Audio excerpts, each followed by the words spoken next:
Olá, bem-vindo à terceira aula de português no Estudo em Casa para 7º e 8º anos. Eu chamo-me Teresa Cadete Sampainho e estou aqui de novo contigo. Então, conta lá, como é que te aguentaste nestes últimos dias? Resististe à tentação e ficaste em casa? De facto, estes dias são maiores. Crescem em cor, em luz, em brilho, em aromas, em melodias e custa-nos muito resistir e ficar em casa sem aproveitar estes dias de primavera. Já estás a perceber certamente qual vai ser o tema desta aula e da próxima. Será a natureza. A natureza, mas na perspectiva da visão, das visões que temos da natureza.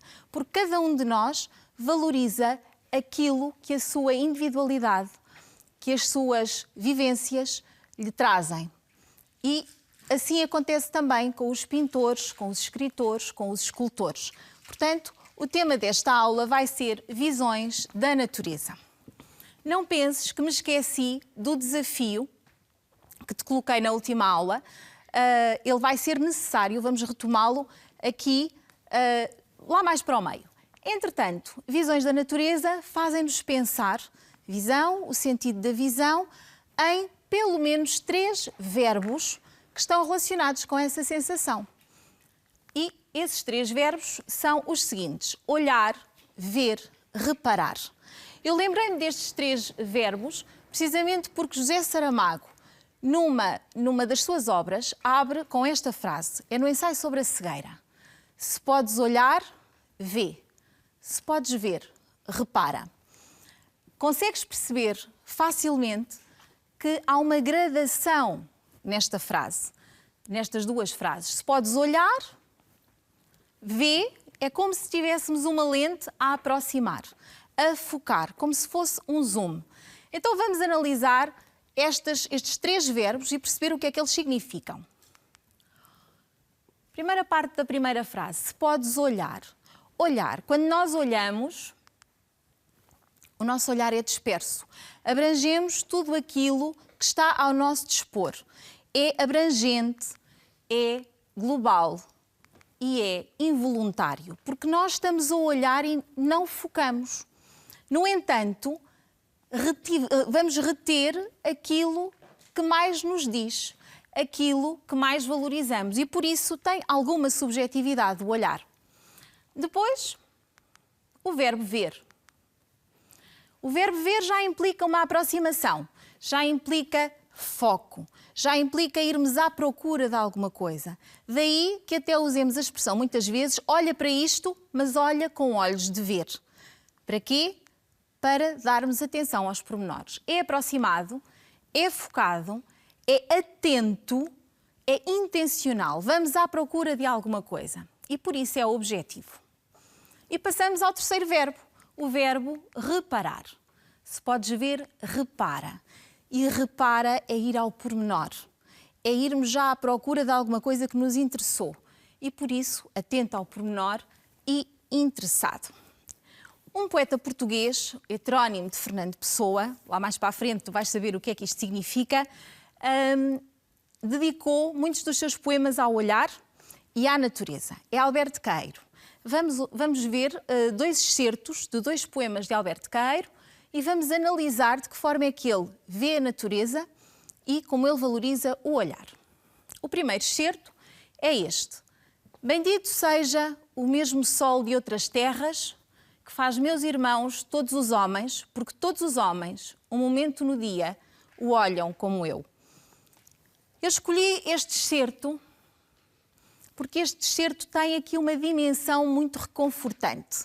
Se não repara, qual é o elemento da natureza que é valorizado aqui? O sol. O sol que é o mesmo das outras terras e que tem uma função. Qual é a função do sol? É um elo de ligação. Torna todos os homens irmãos. E neste tempo de confinamento, o que acontece é que nós estamos isolados. Estamos distantes dos nossos familiares, dos nossos amigos. E se tivermos esta noção que Alberto Queiro nos transmite aqui, sentirmos-nos mais reconfortados. Porquê?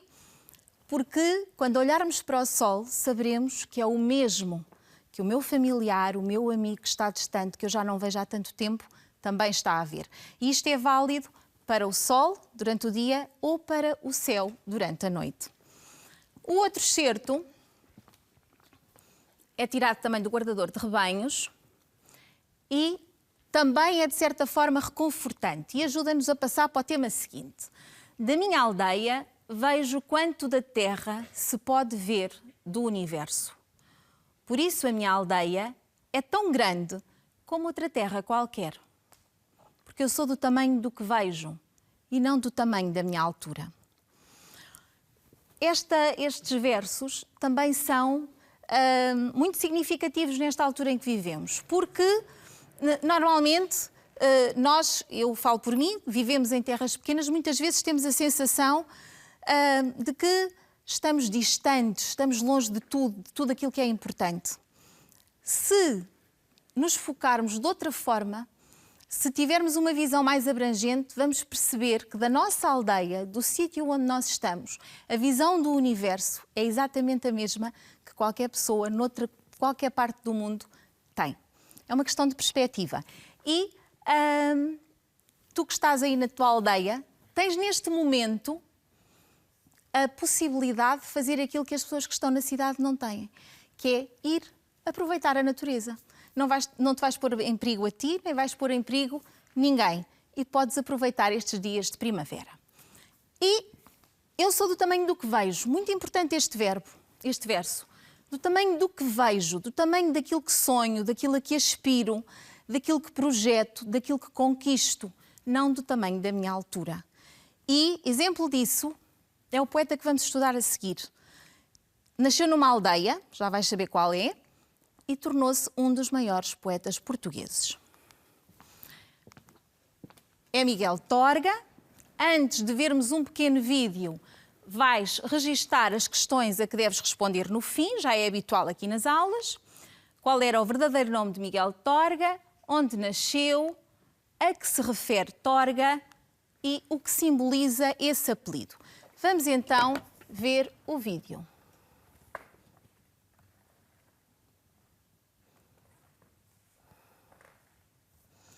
Lá estamos nós, com o mesmo problema de sempre, mas eu hoje tinha aqui a solução. Miguel Torga, pseudónimo literário adotado pelo escritor Adolfo Correia da Rocha, nasceu em 1907 numa pequena aldeia transmontana e faleceu na cidade de Coimbra em 1995. Aos 13 anos parte para o Brasil para trabalhar, regressando a Portugal passados 5 anos para completar os seus estudos liceais. Cursa medicina em Coimbra e começa a escrever nos tempos de faculdade, mas só em 1936, a quando da publicação de O Outro Livro de Job, adota o pseudónimo de Miguel Torga. Escolhe Torga, nome dado à urze, planta espontânea e de raízes fortes, que também simboliza a sua íntima ligação à dura natureza transmontana. Miguel Torga deixou-nos uma vasta e magnífica obra em poesia e prosa, que lhe valeu, entre outros, a conquista do Prémio Camões em 1989. Portanto, como vês, Miguel Torga era do tamanho dos seus projetos, das suas aspirações e tornou-se um grande poeta. Então, já és capaz de responder à primeira pergunta. Qual era o verdadeiro nome de Miguel Torga? Sim? Não é difícil, se calhar até já sabias. Exatamente. Chamava-se Adolfo Correia da Rocha. Miguel Torga é o seu pseudónimo. E o que é que isto significa? Significa que ele, enquanto médico, otorrinolaringologista, com consultório aberto, era Adolfo Correia da Rocha. Enquanto escritor, enquanto poeta, era Miguel Torga. A pergunta seguinte, onde nasceu? Eu dizia-te que nasceu numa aldeia e agora já sabes em que região do país se situa essa aldeia e eu digo-te como é que ela se chama. É uma aldeia em Trás-os-Montes, uma pequena aldeia transmontana, que se chama São Martinho da Anta. Não há dúvidas, pois não? A seguir, a que se refere Torga? Torga é o apelido que ele escolheu para o seu pseudónimo. Também não é difícil, foi dito no vídeo. Refere-se a urze. Torga é um sinónimo de urze, uma planta espontânea e de raízes fortes. Espontânea porque não precisa de ser plantada, de raízes fortes para resistir ao clima muito rigoroso de Trás-os-Montes. Hás de lembrar-te que em geografia estudas os climas e sabes que em Trás-os-Montes os invernos são rigorosos, mas os verões também. Portanto, faz muito frio e faz muito calor. E a torga, a urze, resiste a essas condições. E por isso ela simboliza aquilo que vais responder na última pergunta. O que simboliza torga. Essa ligação à dura natureza transmontana, a força com que ele se liga à sua terra e nunca a esquece, apesar de ter sido do tamanho do que via e do tamanho dos seus sonhos. E seguimos para um poema de torga, mas é segredo, não o podemos dizer a ninguém. Vamos ver uma pequena animação.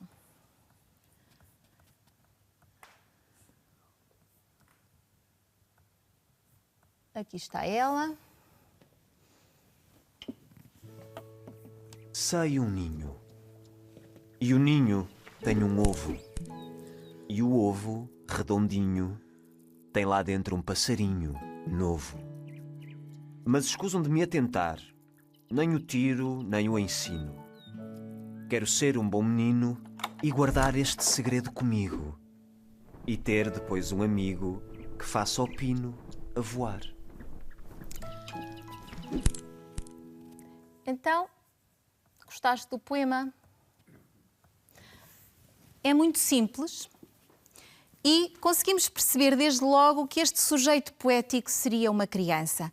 Pelo assunto, o conhecimento de um ninho e pela preocupação que ele reflete no poema com esse ninho. Vamos avançar na exploração do poema, que tu já ouviste, e vamos dar atenção à primeira estrofe. Sei um ninho, e o ninho tem um ovo, e o ovo, redondinho, tem lá dentro um passarinho novo. Um destes versos contém o sentido, contém o segredo. Qual é o verso em que se revela o segredo que este sujeito poético tem?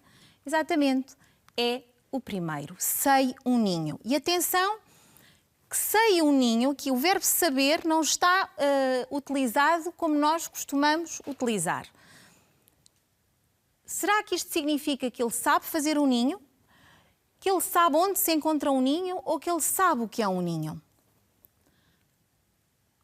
Pensaste um bocadinho e consegues perceber que o sujeito poético sabe onde se encontra um ninho. Exatamente. Muitas vezes, antigamente, e eu creio que ainda hoje, as crianças têm muita curiosidade pelos ninhos. E quando descobrem o ninho, têm muita vontade de perceber o que é que se passa ali. Às vezes põem-nos em risco. O nosso sujeito poético vai resistir. Mas antes disso, vamos continuar a analisar a primeira estrofe. Nesta estrofe também há diminutivos. E precisamos de perceber qual é o valor destes diminutivos. Quais são eles? Sim, redondinho. E depois temos passarinho. Mas primeiro vamos ver qual é o valor de redondinho. Será que se refere à tenra idade do pássaro? Ou à grandiosidade da ave? À afetividade do sujeito poético pela ave? Ou é uma demonstração de medo? Redondinho.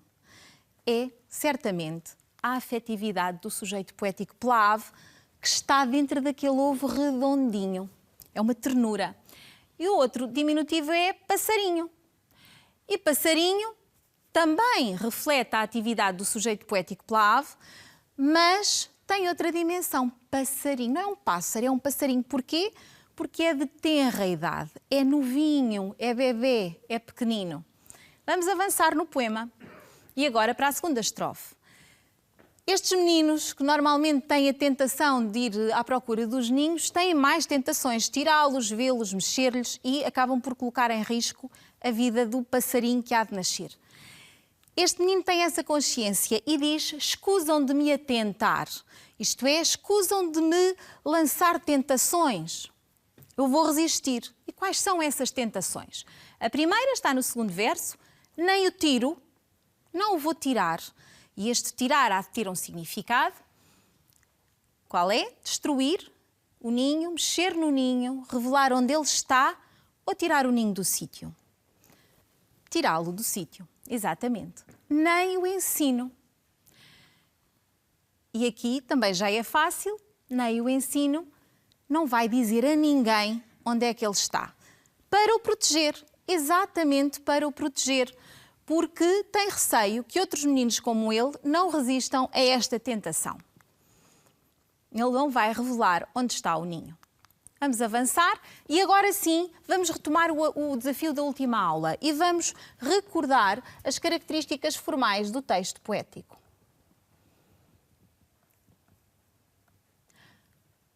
No que diz respeito aos versos e estrofes, tu deverás confirmar aquilo que registaste no teu caderno se respondeste ao desafio. O texto poético apresenta-se geralmente escrito em verso. O verso corresponde a cada linha que constitui o poema. A estrofe é um conjunto de versos. Cada estrofe é separada da seguinte por uma linha em branco. As estrofes recebem diferentes nomes, consoante o seu número de versos. Por exemplo, uma estrofe de 3 versos é um terceto, uma estrofe de 4 versos é uma quadra, uma estrofe com 5 versos é uma quintilha, uma estrofe com 6 versos é uma sextilha e assim sucessivamente. Por vezes, existem versos que são repetidos regularmente ao longo do poema ou da canção. Este conjunto de versos designa-se refrão. E eu acrescento que os versos, as estrofes que têm 2 versos são dísticos e as que têm 1 verso são monósticos. Falta esta informação aqui. E vamos passar à rima e ao esquema rimático. Até agora, saíste bem no desafio? Tens as tuas respostas completas? Espero que sim. E vamos à rima e ao esquema rimático. O misterioso gato saltou para o telhado numa noite incerta, quando a aurora desperta. A rima é a semelhança ou a igualdade de sons em determinados lugares dos versos, geralmente no final. Os versos rimam quando existe correspondência de sons a partir da vogal da sílaba tónica da última palavra. Quando há uma correspondência completa de sons, vogais e consoantes, diz-se que a rima é consoante. Se a partir da vogal da sílaba tónica rimam apenas as vogais, diz-se que a rima é toante. As rimas classificam-se quanto à posição dos versos que rimam. Para visualizarmos melhor o esquema rimático, atribuímos letras às diferentes rimas. Por exemplo, quando os versos rimam 2 a 2, segundo o esquema AA-BB, dizemos que a rima é emparelhada. Quando os versos rimam alternadamente, segundo o esquema AB-AB, dizemos que a rima é cruzada. Quando os versos que rimam estão separados por 2 ou mais versos de rima diferente, segundo o esquema ABBA ou ABCA, por exemplo, dizemos que a rima é interpolada. Quando os versos não rimam, designam-se por versos livres. Versos livres, brancos ou soltos. É a mesma coisa. Um verso que não rima pode ser livre, branco ou solto. E vamos então avançar para a análise formal do poema. Vamos lá. Exatamente, o poema tem 2 estrofes, não é? 1, 2, e vamos classificá-las quanto ao número de versos. A primeira tem, exatamente, tem 5 versos, é uma quintilha, e a segunda tem, já contaste? 8, é uma oitava. Continuamos com a rima. Então vamos fazer o esquema rimático. Ninho rima com redondinho e com passarinho, e ovo rima com novo. Na segunda estrofe, atentar vai rimar com guardar e com voar, ensino com menino e com o pino, e depois comigo com amigo. Fixa bem, o esquema rimático da primeira estrofe vai-te fazer falta para o exercício a seguir, porque vamos completar o texto com as opções corretas. Vamos lá ver. O poema Segredo de Miguel Torga é constituído por quantas estrofes? Por 2, exatamente. Tendo em conta o número de versos, a primeira estrofe designa-se por, lembras-te? Eram 5 versos, exatamente, é uma quintilha. Peço desculpa, isto desconfigurou, aquele espaço devia estar preenchido com quintilha. E a segunda, por, lembras-te? 8 versos, é uma oitava. As palavrinhas saíram do sítio, mas estão lá e certamente tu acertaste. Vamos continuar.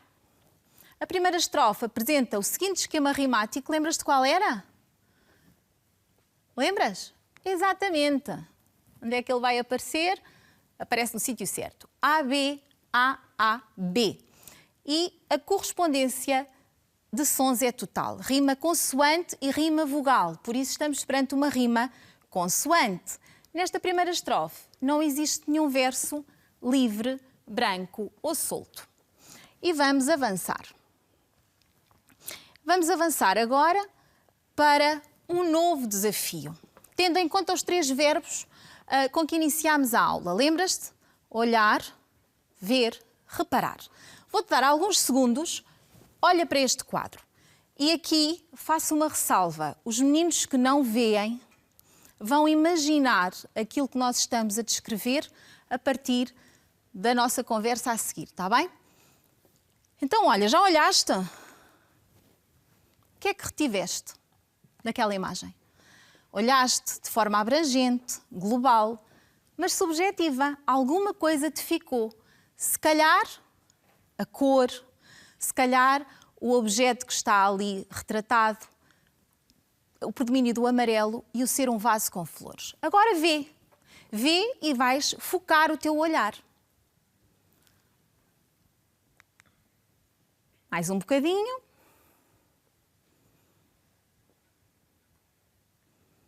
Já chega? Acho que sim. Então e agora, o que é que viste? Mais pormenores. Então, conseguiste perceber que flores são aquelas? Não sabes muito bem, eu digo-te. São girassóis. E por outro lado, se tiveste atenção, também viste que está lá a assinatura do pintor. É Van Gogh, um pintor holandês que morreu jovem, com 36 anos, e que adotou o girassol como a sua flor de eleição. Pintou vários quadros com girassóis. Este é um deles. São girassóis. E agora vais reparar. Vamos lá, mais uns segundinhos para reparares.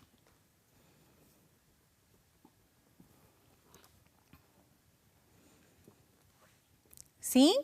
Já está? Então, quantos girassóis tem aquele quadro? Consegues responder? Consegues?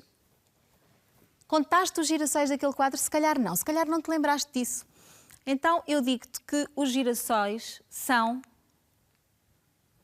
15. 15 girassóis. Embora este quadro apareça designado ora como 14 girassóis, ora como 15 girassóis de Van Gogh. Porque há ali certamente dúvidas em relação a estas 2 flores que estão aqui, eventualmente a estas. A verdade é que são 15. E se reparares naquele quadro, os girassóis estão nas várias fases da vida. Há girassóis que ainda vão florir, há outros completamente floridos e há outros que já estão a murchar. São as fases da vida da natureza. E voltamos a Queiro, a um poema que ele dedicou ao girassol também, em que ele nos diz: o meu olhar é nítido como um girassol. Tenho o costume de andar pelas estradas, olhando para a direita e para a esquerda, e de vez em quando olhando para trás. E o que vejo a cada momento é aquilo que nunca antes eu tinha visto. E eu sei dar por isso muito bem. Então, ele fala explicitamente no seu olhar. O meu olhar é nítido. E depois compara com o girassol. Que significado tem esta comparação?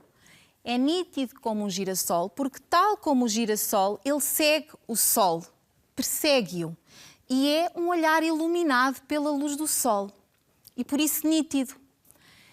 E por outro lado, temos também o movimento do girassol, que segue o sol. E o olhar deste sujeito poético também se vira para a direita e para a esquerda. Portanto, a sensação visual para além de captar as cores, a qualidade daquilo que estamos a observar, também tem uma direção e também capta o movimento. E de vez em quando, olhando para trás. Este olhar para trás aqui, para os meninos mais crescidos, se calhar tem algum significado. Conseguem lá chegar? Tu que estás no 8º ano, consegues pensar o que é este olhar para trás? Olho para aquilo que me rodeia e às vezes olho para trás. O que é que isto significa, olhar para trás? Olhar para o passado? Recordar? Pode ser. E ele também tem a noção de outra coisa, que aquilo que vê a cada momento é aquilo que nunca antes eu tinha visto. Porque de cada vez que nós olhamos para algo, já aquilo que estamos a observar, aquilo que estamos a ver já é diferente. Nunca é o mesmo. Porque nós também já não somos os mesmos. E ele tem consciência disso, sabe dar por isso muito bem. E passamos ao desafio. O desafio aqui é tentar sentir tudo de todas as maneiras. É uma frase retirada de um poema, que tem aqui o sentir tudo de todas as maneiras, um poema de Álvaro de Campos. Também ele, heterónimo de Pessoa. Eu estou a criar-te uma curiosidade em relação aos heterónimos que se calhar vou ter que resolver nas próximas aulas. Então, sentir tudo de todas as maneiras. E o que é que vais ter de fazer?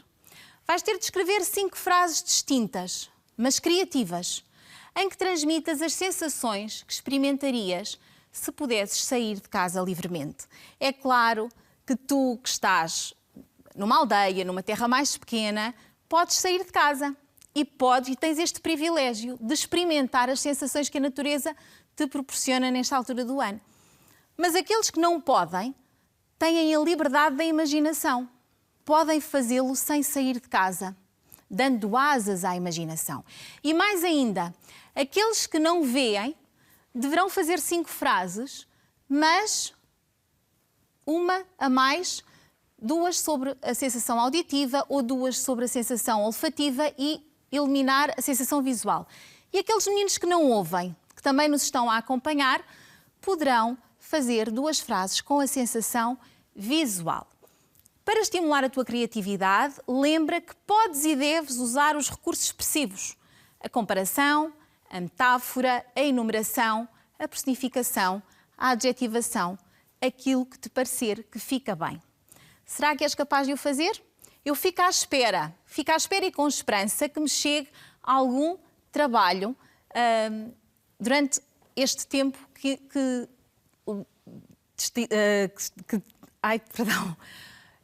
separa esta aula da próxima. Então, vamos sistematizar aquilo que fizemos hoje, redigindo o sumário. Vais ter um bocadinho para o fazer. Lembras-te do que é que fizemos hoje? Exatamente.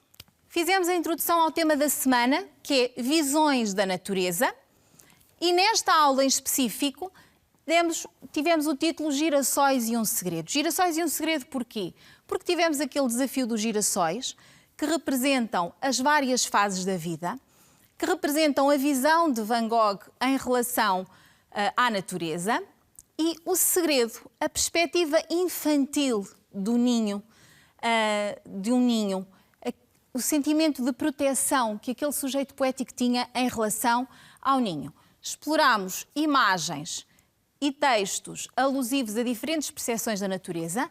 Lembras-te qual foi o heterónimo de Fernando Pessoa que mais lemos aqui hoje? Exatamente, foi Alberto Queiro. Alberto Queiro, que caracteriza o Sol como elemento unificador, que nos reconforta porque quando olhamos para o Sol é o mesmo que os nossos familiares e amigos estão a observar, que nos diz também que somos do tamanho daquilo que vemos e daquilo a que aspiramos e que tinha um olhar nítido como o girassol. Consolidámos os conhecimentos relativos ao texto poético e estamos a aproximar-nos do fim da nossa aula. Espero que tenhas gostado. Não te esqueças que o tema da próxima aula continua a ser Visões da Natureza. Vamos dedicar-nos a outro elemento natural. Até lá!